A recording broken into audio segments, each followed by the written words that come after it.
So, keeping that in mind, remember that this is a people who's loyal. We're going to see they're in the midst of affliction. We'll get that affliction defined, and we're going to start that in Revelation chapter 2, verse 8. And unto the angel of the church of Smyrna write, These things saith the first and the last, which was dead and is alive. I know thy works, and tribulation, and poverty, but thou art rich, and I know the blasphemy. There's three things right there: tribulation, poverty, blasphemy. Of them which say they are Jews and are not, but are of the synagogue of Satan. Fear none of those things which thou shalt suffer. Okay, if you're wondering about how bad it is, it uses the word suffer. We get a hint right there. Behold, the devil shall cast some of you into prison. All right, if that's not bad enough, let me tell you, in verse 10, it tells us, this is the short synopsis of verse 10. It's getting worse. Okay, it's really bad in verse 9. Verse 10, it's getting worse. Fear none of those things which thou shalt suffer. Behold, the devil shall cast some of you into prison, that ye may be tried, and shall have tribulation 10 days. It's getting worse, but it's only for a period. Be thou faithful unto death, and I will give thee a crown of life. He that hath an ear, let him hear what the Spirit saith unto the churches. He that overcometh shall not be hurt of the second death. Okay. There are several things I want to look at here and try to do it quickly, because I was actually hoping to get into the Church of Philadelphia this morning too.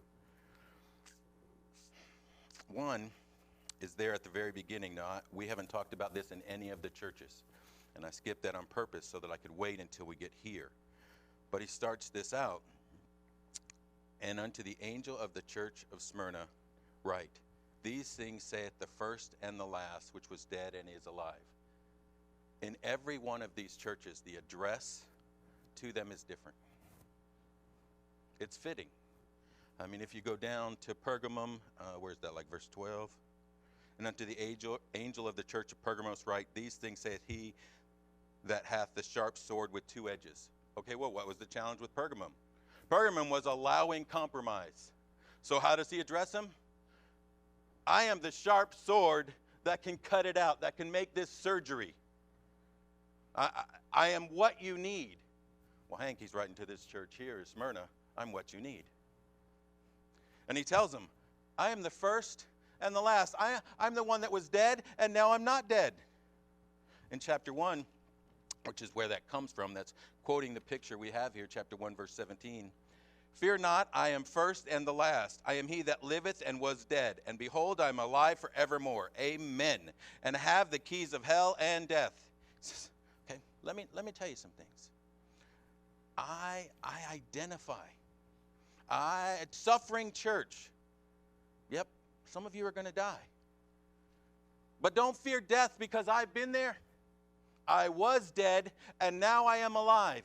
In fact, when I became alive, I took the keys of death with me. Now it has no more power over you. Amen. This is the persecuted church, Doug. But when he starts out in the very beginning, he's giving them exactly what they need. There's a reason you shouldn't fear. Because I have them.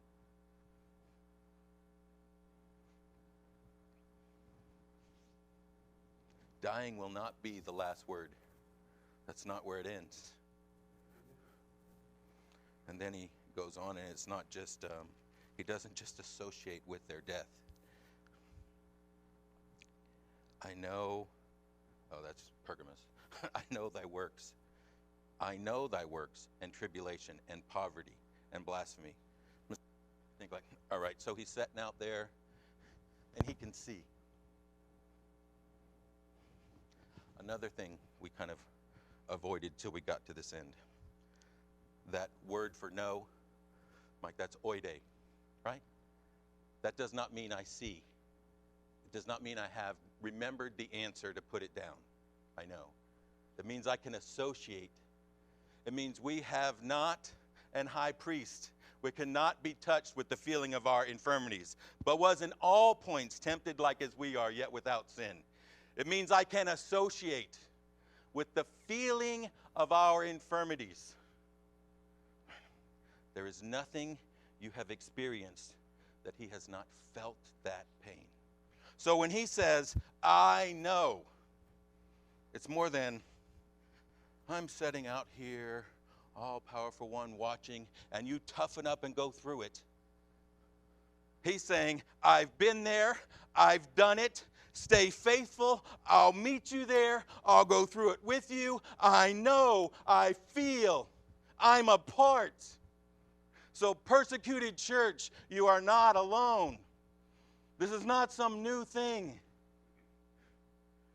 This is our thing, you're my bride.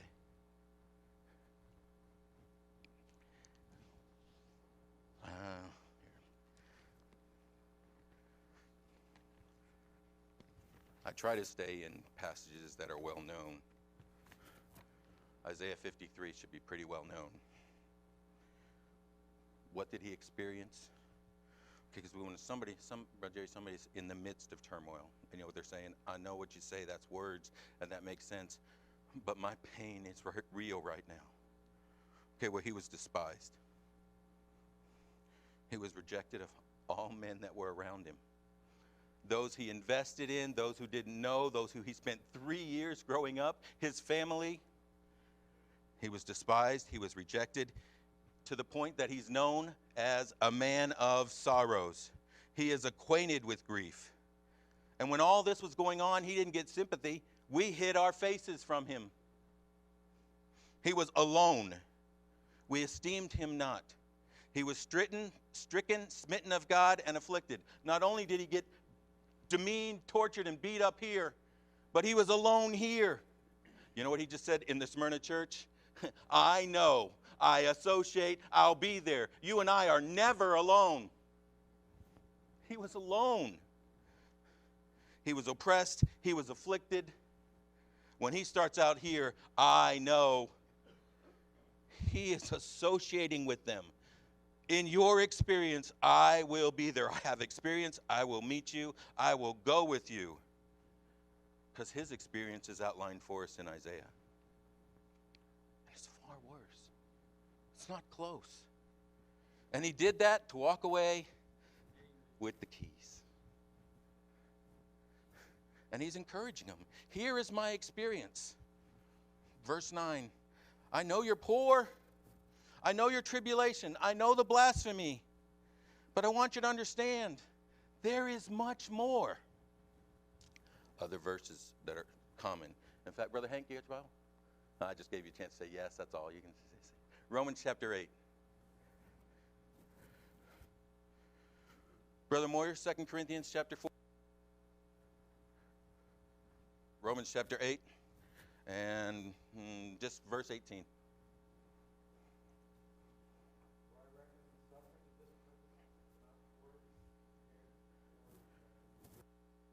Can you read that one more time? Wait a minute. I know what you're going through. I have experienced, I have linked, I'm there. Okay? But what does he say about him? Your suffering are what? They're not worthy to be compared to the glory that shall be revealed. I know it. Don't misunderstand, Miss Myrna. I know it. I know it really is tough. It's real. But when you compare it, it's no comparison. Hold on to that. 2 Corinthians 4. Brother Moyer, are you right there? Verse 17 and 18.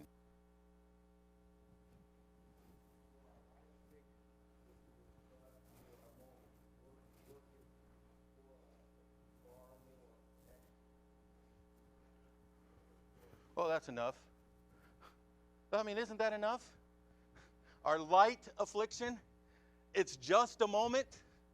And when compared, it doesn't compare. He's writing a letter to this church, and he says, I know it's real, but I have a gift for you that is so much more. To the persecuted bride. Okay, Where you at is real. I see it. I know it. I feel it. I'm with you. But you have more than you can possibly imagine. And I'll tell you, if we get there, we tend to think that's someday. But Ephesians chapter 1 tells us that's now. We have it now. But there's a special gift. Even the name Smyrna, it tells us something. You can Google it. You could even do it now. I wouldn't care. I love if you Google it now when I know I'm right. Google it now. Smyrna, it means myrrh.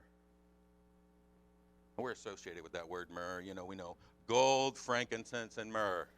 Gold, king. Frankincense, worship, God. Myrrh, the God King who came to die.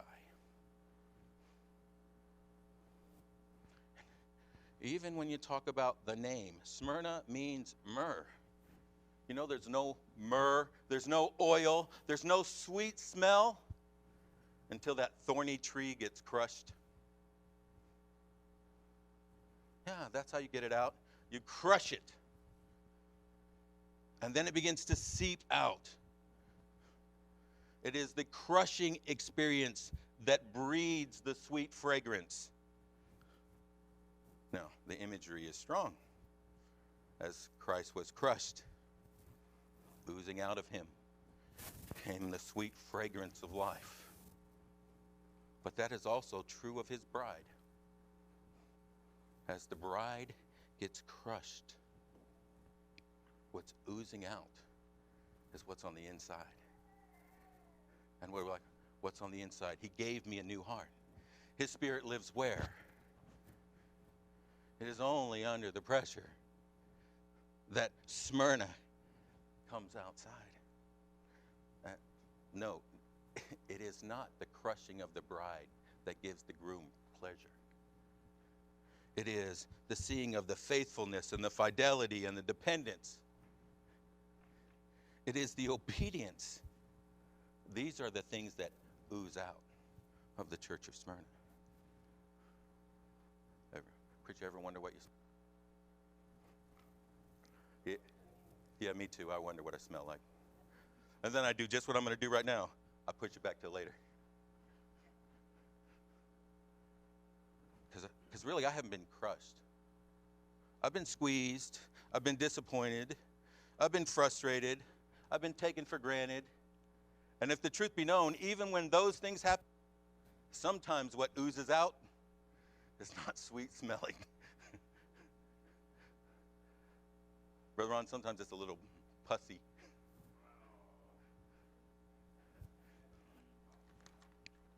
Hey, sin is ugly. And it's destructive. And worse, it has this contagious element. This tribulation that's talked about here comes in three categories. We'll go over it real quick. One is affliction. That was physical. Any view of history talks about the things that were being done to this church, to Christians at this time. Tied up in animal skins, thrown to the dogs, thrown to the lions, dipped in tar, wrapped with rope, stoned, favorite, crucified. You want to be like him? Hey, die like him. It's a real church. It's a real people. That was the affliction therein.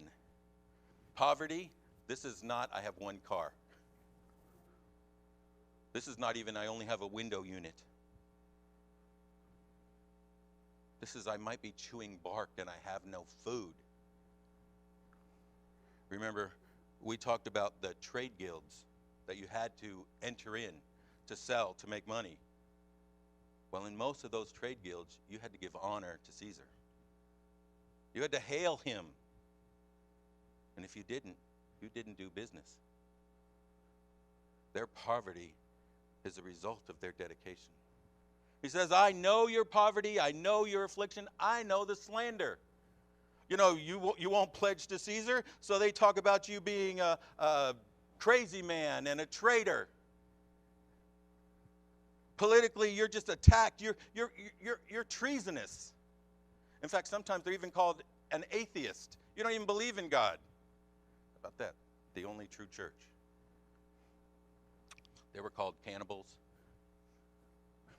Who is that talks about the body and the blood? Verse 10, he says to this church, do not fear. It's going to be only 10 days. If I was this church, I'd be counting them up. 1, 2, 3. But we know Revelation is full of symbolism. Only 10 days, meaning only for a period. Now that period for many was the entire period of life. Short season. Life is like a vapor. It's here for a little while, then it vanishes. In the light of eternity, 10 days isn't much. Momentary light affliction. But in the middle of those 10 days, they must be faithful one life long, the entire life. Now, think about martyrs. Let me tell you about the martyrs. In my head, I like to make martyrs bigger, stronger, bolder. Preacher, I want to make them better than me, more capable than me, because then I don't feel the pressure on me. But they're not bigger or bolder or tougher or stronger. They just have this belief that there's more to life, Brother Ron, than what I can see. Revelation 1:13, they believe he has the keys. There's more to life than life. And suffering and death are not going to get the last word. And I am going to meet my groom. And I love him. And when I get crushed, what I want to flow out of me is fidelity and faith, hope, and the sweet smell of Smyrna.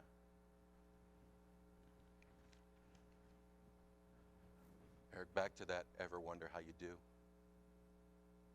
Preacher, I promise you. Time you stand out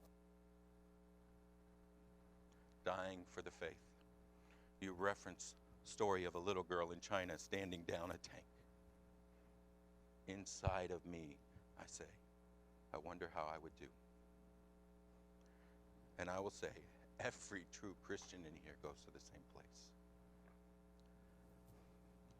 Part of me wants to go to. I'm glad he doesn't call on me and I'll have to answer that question, because I don't think I do very well. Rather than I think on that. And what bothers me with that frame of thought is I'm making a way of escape. It's not me I'm making too weak. It's him. It's the cause.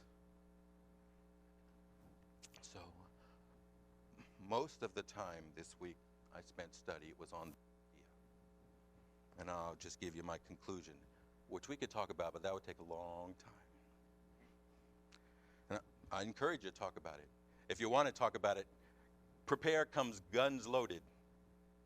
Because, Ms. Mercer, I think I'm right, so if you prepare, that meeting will never happen. Most of the time, if we would prepare instead of just shoot off our mouth, a lot of meetings would never happen. But I believe this. I believe what happens under the crushing is what's revealed on the inside. So if faith is real, not great, maybe even weak, Matt, maybe even stumbling once in a while, bumbling along, but if it's real, what comes out of the tree when you crush it is what's on the inside. So I believe if the faith is real, what would come out is living faith. I believe what comes out is fidelity, surrender and submission and love. But also what crushing reveals is what's on the inside. And if it's not real, it reveals that too. I said sometimes under pressure, smelly stuff comes out. It does. But Hebrews 12 talks about tribulation yielding the peaceful fruit of righteousness, and that's what it does. You know, first time Peter got squeezed, he didn't do so well. denied him 3 times. The next time Peter gets squeezed, he's standing in front of the Sanhedrin, holding his own, getting beaten. And then we see a life that stood its ground and did not yield. If what is on the inside is real, then he is faithful to bring it out. It does not depend on us. It depends on him. But if what is on the inside is not real, that's what it'll show too. It's a revealing thing. 5 minutes. We're going to go through the Church of Philadelphia in 5 minutes. I've learned this from my preacher. Long porch. Church of Philadelphia is the exact opposite. I mean, it's the opposite. You study these two side by side, here's what's going to happen. It's unfair. Smyrna, tribulation, persecution, death. Philadelphia, chapter 3, verse 7. And to the angel of the church of Philadelphia write, these things saith he that is holy, he that is true, he that hath the keys of David, not the keys of death, the keys of David. Very different. One is the keys of death, the other is the key to the storeroom, to the gold, to all the gifts.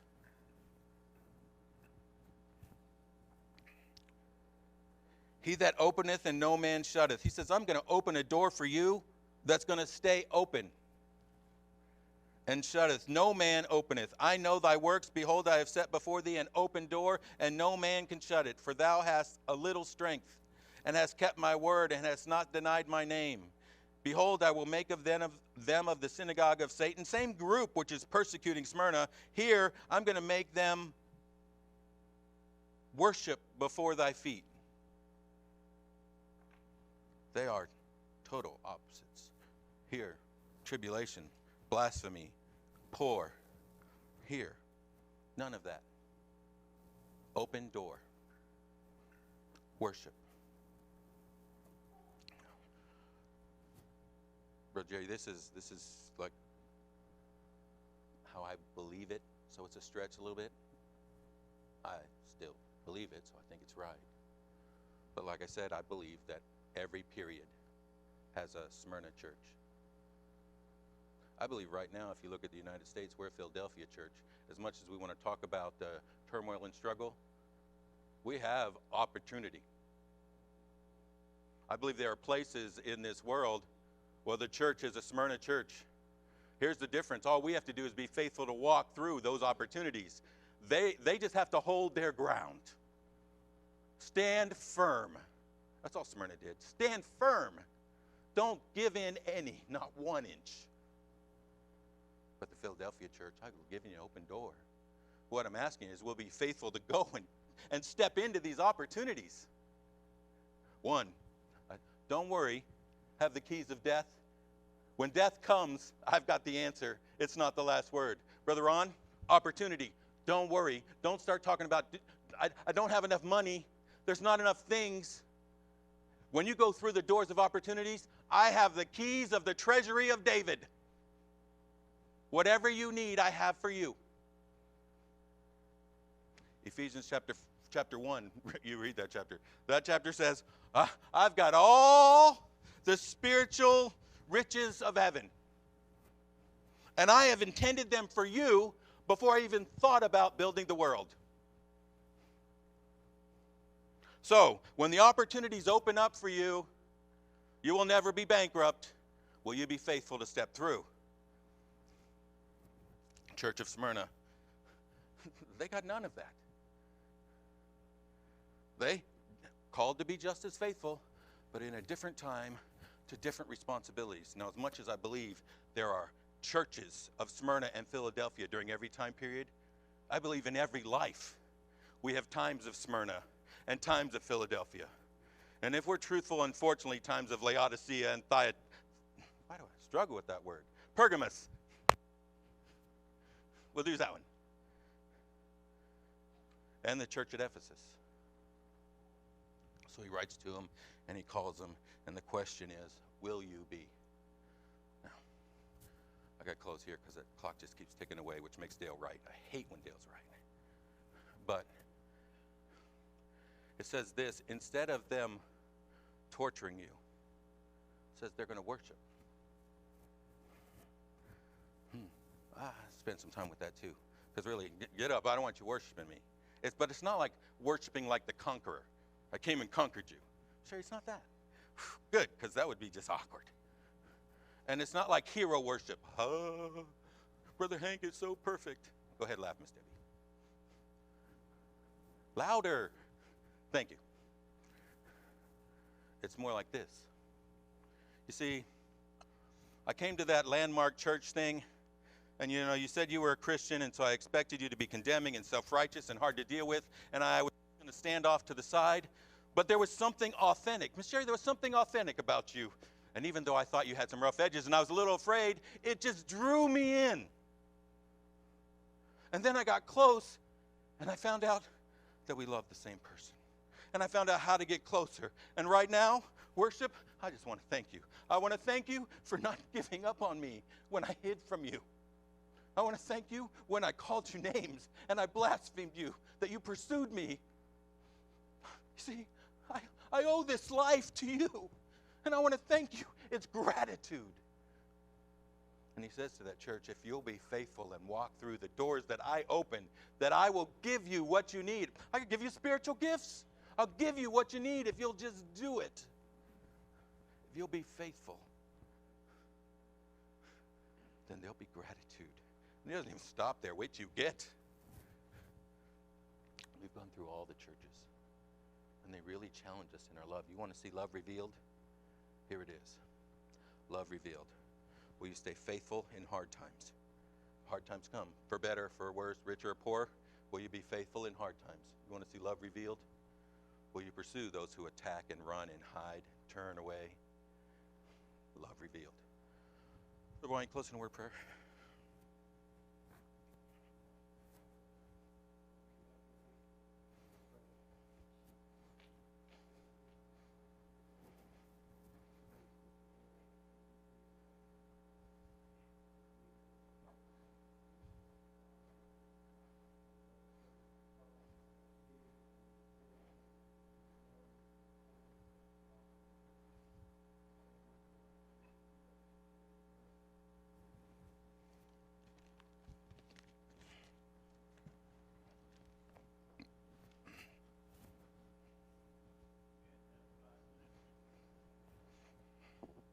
Oh, people have to get to choir practice, and we got to get things set.